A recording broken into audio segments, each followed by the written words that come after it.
Excuse me, could you get me a clean glass? And I mean clean, not just wiped 3 times with a dirty rag.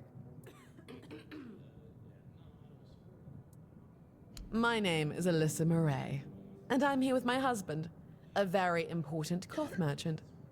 But surely you must have heard about our family. Not to brag, but we are rather prominent. I am famed amongst Camelot's courtiers for throwing the most magnificent feasts.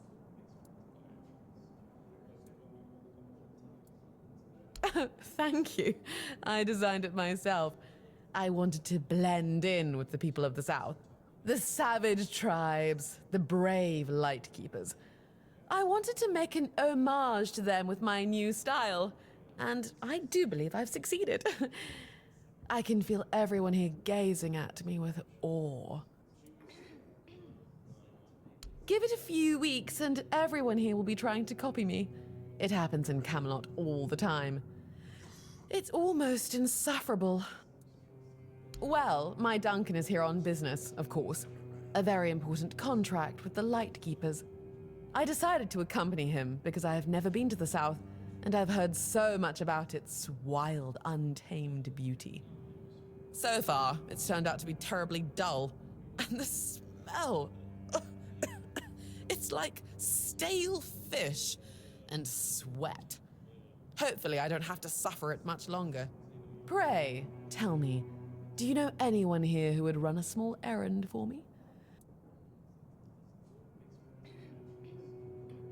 Oh, nothing major. You see, I've had my eye on this beautiful abandoned estate overlooking the sea. It's not very far from here, but it's far enough away from all this rabble. If we stay here for a while, I need a place for myself. You understand that, right? No offense, but I can't keep living in a filthy room at an inn. When I asked the innkeeper to draw me a bath, he brought me a bucket. A bucket! Can you imagine? Finally, someone sympathetic to my plight. My Duncan has been heartless about it. He just keeps going on about how I was the one who wanted to come here. He told me to deal with it. Can you believe that? The nerve of the man. Well, what he doesn't know can't hurt him, can it? He should be glad that I can take care of myself. I'm not like the other high-born women, sitting around waiting to be handed everything on a silver platter. And besides, he knows better than to say no to me. Fine. The problem is that the manor appears to have some occupants, not legal ones, mind you, who need to be evicted. Forcibly, if there's no other way. You'll do it for me, won't you, dear? Splendid! I can't wait to start decorating. Maybe something nautical, to go with the sound of the waves crashing on the cliffs? Or do you think that's a trifle trite? There you are! Look, darling, it's the lovely mercenary I hired to clear out that seaside estate I told you about. You did what? Well, you told me to deal with it, so I did. You didn't expect me to just sit on my hands while surrounded by unwashed fishermen, did you? Look, I'm sorry about my wife. Whatever she told you to do, forget about it. I'll pay you for your trouble. Trust me, I can imagine. Unfortunately, she often gets lost in her enthusiasm. We weren't, at least I wasn't planning on staying here any longer than necessary. We have no need for an estate. Well, that's your opinion. One I simply do not share. You have? Oh, that's wonderful. I can start planning the welcoming banquet. I'm thinking sea foam made of spun silver, dancers dressed as alluring sea creatures. And who are you going to invite, The crabs? None of your friends from Camelot are going to come all this way just to have dinner, are they? Dear gods, Duncan. You're so plebeian. Of course they will come. Besides, there must be some important people here. Weren't you just talking with them? You can invite them too. Good luck with that. Are you sure that place is safe now? Oh my, how polite. I wouldn't have expected that from such a vagabond. Ah, but no matter, for I now have the delightful task of decorating an entire house. Marvelous. Truly it is. Now, we must get in touch with that splendid woodworker from Camelot. You know the one. He made those exquisite cabinets for the Gévaudan. Oh, and don't forget to pay the nice mercenary. At least someone in this godforsaken place turned out to be useful. Yes, dear. Why don't you come visit us once we're all settled, hmm? And don't fret. There's no need to make yourself too presentable. I highly doubt we'll be entertaining any important guests just yet. There you are, finally! I've been searching everywhere for you. This is a matter of utmost importance. You simply must help me. My Duncan has gone missing, and if we don't find him soon, he might be in grave danger. Please, you have to find him. I can't possibly be a widow at my age. Mourning clothes are dreadfully unflattering on me. Oh, let me think. Just 2 days ago, or perhaps 3, I've been terribly occupied with redecorating the mansion and designing an entire new wardrobe for our extended stay in the South. Duncan and I never felt the need to be constantly together. In fact, we both find such behavior utterly gauche. A marriage is merely a contract, after all. No need to romanticize it unnecessarily. Commoners, perhaps. People of my standing cannot afford to indulge in such frivolities. We have entire bloodlines and fortunes to consider. Some of these alliances span as far back as the homelands. Love is something to sing about at court, but marriage is a transaction. My mother instilled that in me when I was just a little girl with pigtails. Very fashionable ones, of course. It is indeed. Well, it's a shame you were born into the unwashed masses, I suppose. Oh, yes, of course. Someone delivered a ransom letter to the mansion. Quite absurd, really. Duncan is the one who handles all the finances. I'm not even sure where he keeps the money. And I certainly don't plan to lower myself to meet the demands of some lowlives. That's why I need you to retrieve my husband. He's not dead. Don't be ridiculous. They need him for the money, don't they? Honestly, must I do all the thinking? Marvelous. Here's the letter. All the details should be inside. Now, chop chop, there is no time to waste. Damn it, I should have guessed she'd hire you. I was hoping she'd notify the keepers and then just forget about me after a week or two.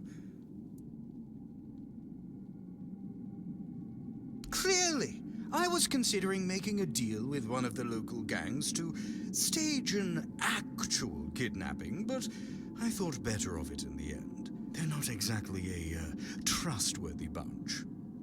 I didn't want to disappear forever, but I was afraid they might do their job a bit too well. Oh, please, you know my wife. She even dragged you into that entire debacle with the mansion.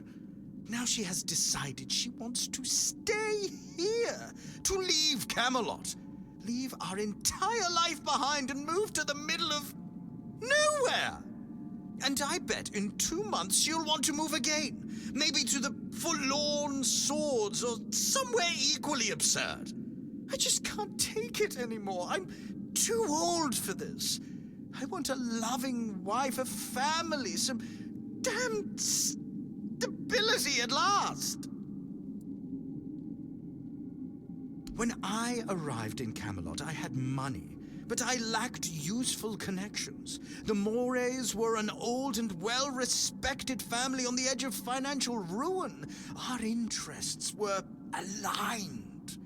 As for Alyssa, she was young, beautiful, and, well, we barely spoke before the wedding. I thought it was their strict traditions, but really they probably didn't want her scaring me off.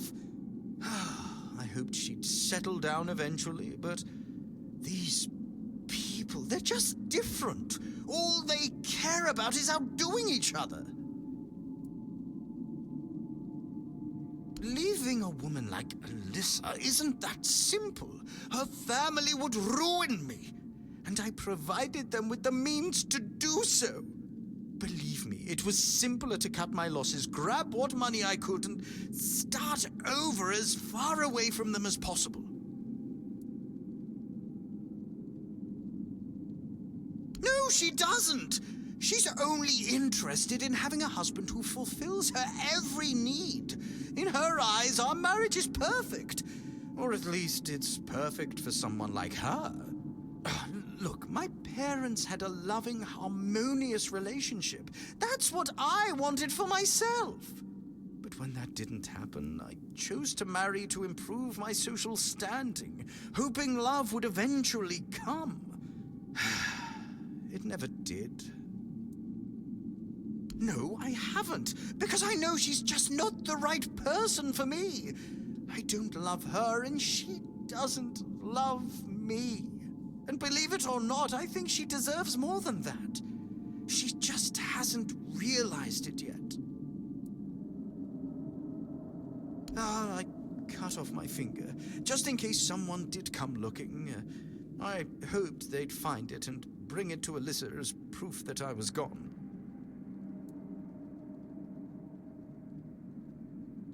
Well, I'm sorry. I was not exactly an expert at faking my own death. It all seemed perfectly logical in my head.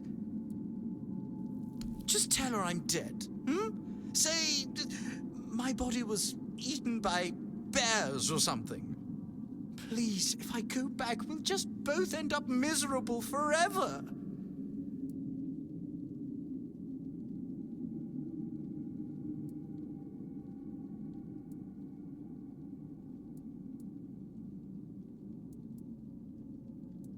Oh, thank you, thank you. You don't know how relieved I am. Trust me, Alyssa will be better off. A young widow who lost her husband in the south will be the talk of the court. She'll find a new husband in no time. Well then, farewell. No offense, but I hope our paths never cross again. Well, you're back, but I see that you're alone. Surely a few mere bandits didn't outwit you. He's... What? But you promised to return with him. And the bandits, didn't they want money? And his body? Surely you didn't just leave him there. Oh, gods. That's dreadful. My poor Duncan. Do you think he assumed I wouldn't send anyone for him and attempted to escape on his own? He could be so foolish. Sometimes I felt as though he had absolutely no faith in me. What am I going to do now? Returning to Camelot will be utterly insufferable.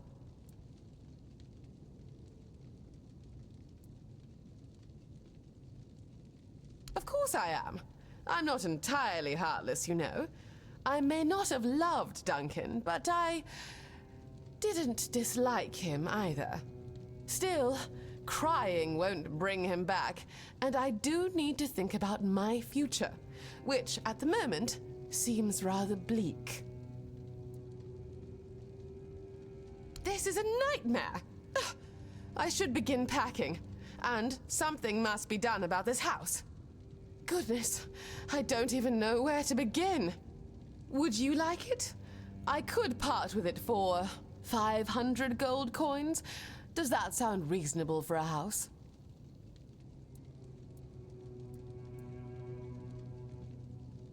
stay? And engage in what, precisely? Have you not observed that I lack what one might call practical skills? Aside from my impeccable taste in fashion, that is. I suppose I could open a dressmaking parlor, but where would I even get the materials? Not to mention clientele. Really? That would be absolutely marvelous. Well then, I guess I'll think about your offer. Now, would you be so kind as to excuse me? I must begin organizing Duncan's belongings. Indeed. Thank you ever so much.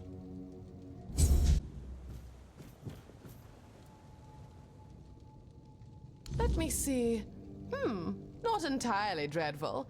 The fabric is almost decent, although the cut is terribly outdated. Whoever wore this must have been near destitute, or just stole it off someone else's corpse, I suppose. Regardless, it presents a fascinating challenge. Thank you for this. Here, a token for your troubles. Oh, you. That's terribly kind of you, truly, but I simply cannot accept it. You are, after all, most likely risking your life to get these for me. Or, well, if not your life, then at least your health and personal hygiene, I suppose. So, regardless of your feelings on the matter, I insist on compensating you adequately. But still, thank you.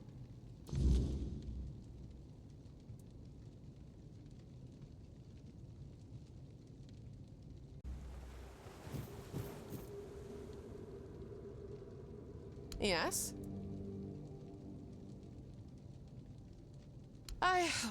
Well, to be perfectly honest, I believe I do. I never anticipated that I would, but his absence does indeed bother me sometimes. You know, I always thought we lived rather separate lives, yet now I sense a certain emptiness around me at times. I find it quite unnerving, I must say.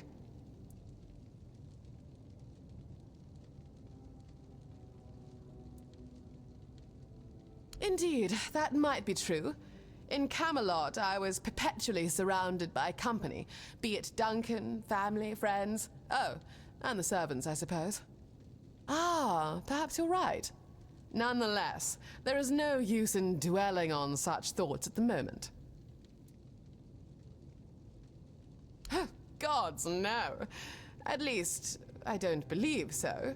He was a respectable husband, certainly, but, well, love and marriage are two distinctly separate matters, and only one holds value for a woman in my position.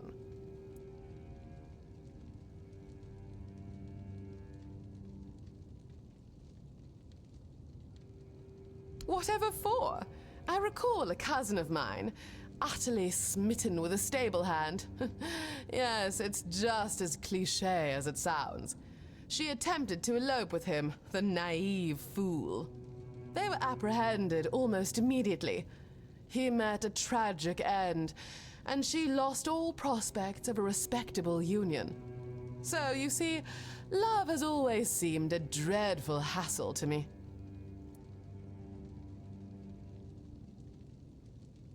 Splendid! This piece is indeed intriguing. Although, I must confess, I was secretly hoping for something with a bit more flair. All my current designs feel tragically mundane, and I've nothing in the house I could use to adorn them.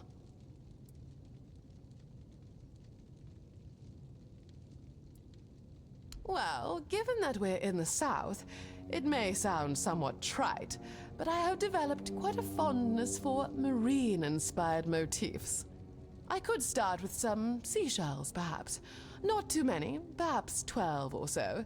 I'm not certain yet. I'll need to give it more thought.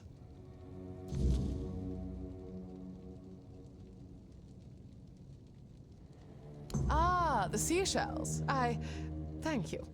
You know, this might be the most humble gift I've ever received, but it could also be the most precious. Truthfully, I was somewhat skeptical of whether you were actually listening to my ramblings. And for that, I am deeply grateful. I've always had the impression that Duncan became rather weary of my endless babble. Though, upon reflection, I confess I found his conversations equally tiresome. I'm sorry to cut this visit short, but there is something I simply must attend to as soon as possible. But I'd really love it if you visited again soon. Oh, that sounds delightful. Just make sure it's somewhere picturesque, hmm? The South is supposed to be famous for its breathtaking landscapes. But so far, the only thing that's taken my breath away is the smell of fish. Oh, I know. When we came here with Duncan, I noticed a lovely little terrace overlooking the sea. We could go there, make it a proper outing. Maybe a picnic. That sounds charmingly provincial, doesn't it? Oh, I can't wait. Please, let me know when you're ready to set out. Surprisingly, no. I thought I would miss the parties, the bustling social scene, my family. But I don't, not really. Camelot was always so stifling. I hardly had a moment to myself. I feared the quiet and isolation here might unnerve me. Yet it's been quite the contrary. Moreover, I found our conversations, albeit brief, to be far more sincere than years of superficial chatter with my so-called friends.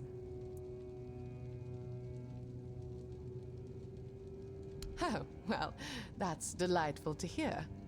I would be quite dismayed to think my company was boring you, or worse, that you possessed such lamentable taste as to think so. Oh, trust me, I find plenty of excitement here. The creative kind, of course. Since, well, truth be told, I hardly ever leave the house. It's starting to feel rather stifling, but I haven't yet mustered the courage to go outside and explore.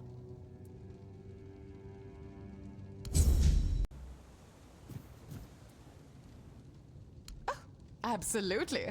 I've longed to leave these four walls. Oh, I am terribly curious about where you have chosen to take me. Let's depart. I wish to waste no more time in waiting.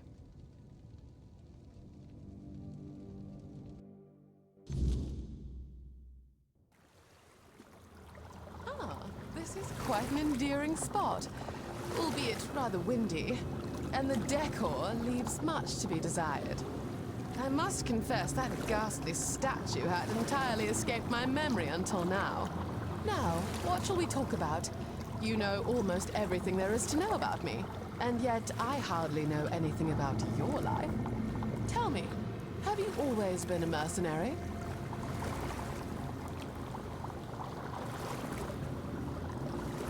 Well, you do have a strong presence.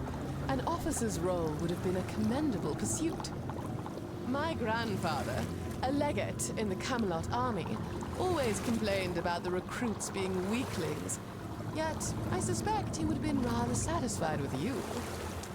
However, he was also very fond of yelling, and seldom entertained the opinions of others. If those are qualities every officer must possess, then permit me to express my relief at your alternate path.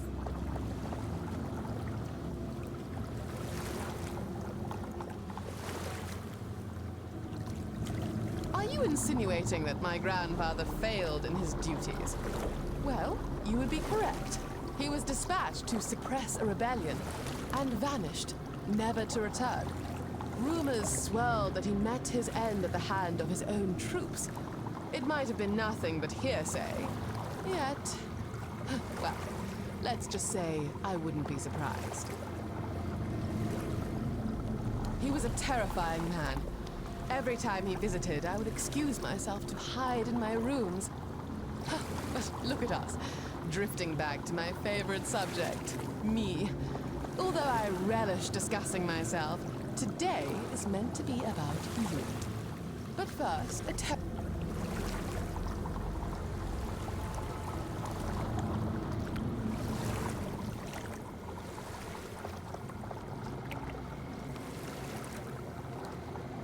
Now, I must admit, I've been positively aching with anticipation to delve into the tales of your exhilarating escapades.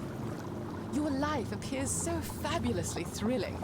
So, do tell me, what's the most exciting thing that has happened to you recently?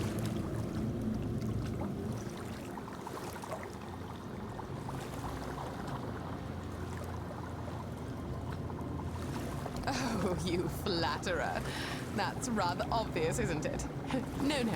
Tell me about some of your real adventures, if you don't mind. Have you encountered any other captivating individuals?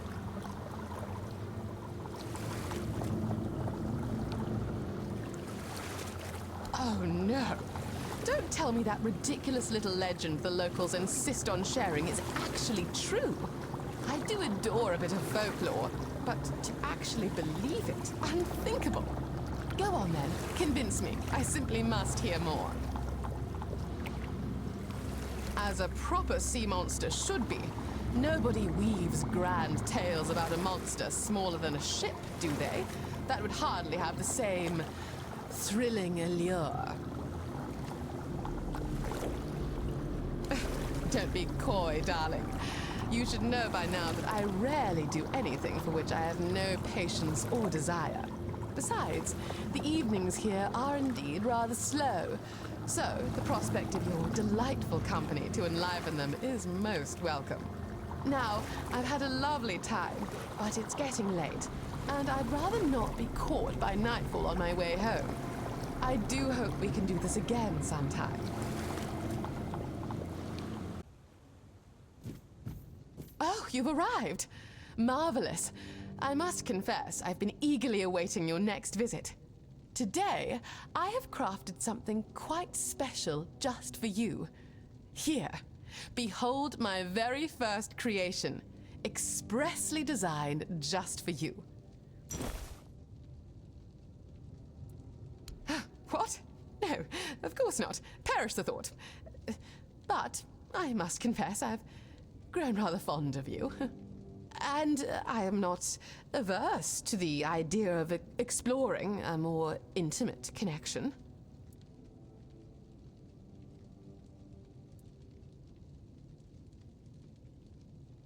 Well, I used to think living among the unwashed masses in the wilderness was beneath me. Yet here we are. I'm not sure if what I feel for you is love, but this time, I'm not opposed to exploring the possibility. Then I'm relieved to hear that. Well, if you'll pardon my boldness, I would not be opposed to a kiss. And then, perhaps we could see where the evening leads us.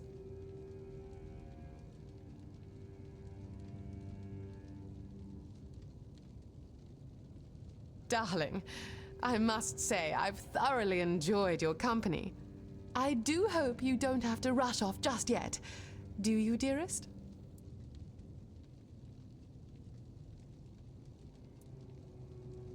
How marvelous!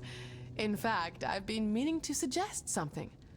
I've thought about this for a while, and this mansion is rather grand for just one person. I don't know if you already have suitable lodgings, but, well, I'm offering you one now. Oh, think nothing of it. I'd simply love to have you around more, and together we could make this place far more livable, don't you think? The interior is charming enough, but the outside, utterly dreadful. Yes, the view is divine and the beach is pleasant, but we can't very well sit in the sand all day, can we? Oh, and imagine a garden. It would be so lovely to have fresh flowers in abundance. No need to worry, my dearest. I've already drawn up a list of all the improvements we could make. Oh, and it's going to be simply magnificent, I assure you.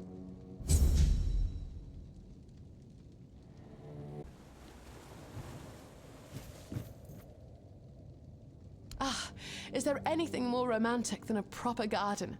Imagine the blossoms in spring, the scent of fresh herbs wafting through the air. I did consider hiring a gardener, but no. It's time for me to sink my fingers into the fresh soil and bring forth the fruits of my own labor, just as village women have done for centuries. It can't be too hard, can it? If the peasants can manage it. The pond is certainly a choice. Well, to be honest, I'm rather used to more ornamental pieces. But this is nice as well. Very quaint, very rustic, fitting. I only hope nothing lays eggs in there. Ugh. Darling, the workshop is simply magnificent. My sanctuary, a place where inspiration can flourish, unburdened by clutter and inconvenience. Oh, just imagine the gowns, the embroidery, the masterpieces that will emerge from these very walls. I hope you're prepared, dearest, because soon everyone will be clamoring for even the smallest samples of my craft. Darling, I must admit, the work you've done around the house is tremendous. Dare I say, you've finally made it feel like home. And while I may have exuded cheer and enthusiasm, deep down I wasn't particularly excited about living in the South at first, you know. I simply wanted something different. But now, I suppose, it's grown on me. I'm glad to be here, and I'm glad to have someone to share it with. What impeccable timing! I was just about to set this aside, but I do believe it suits you far better.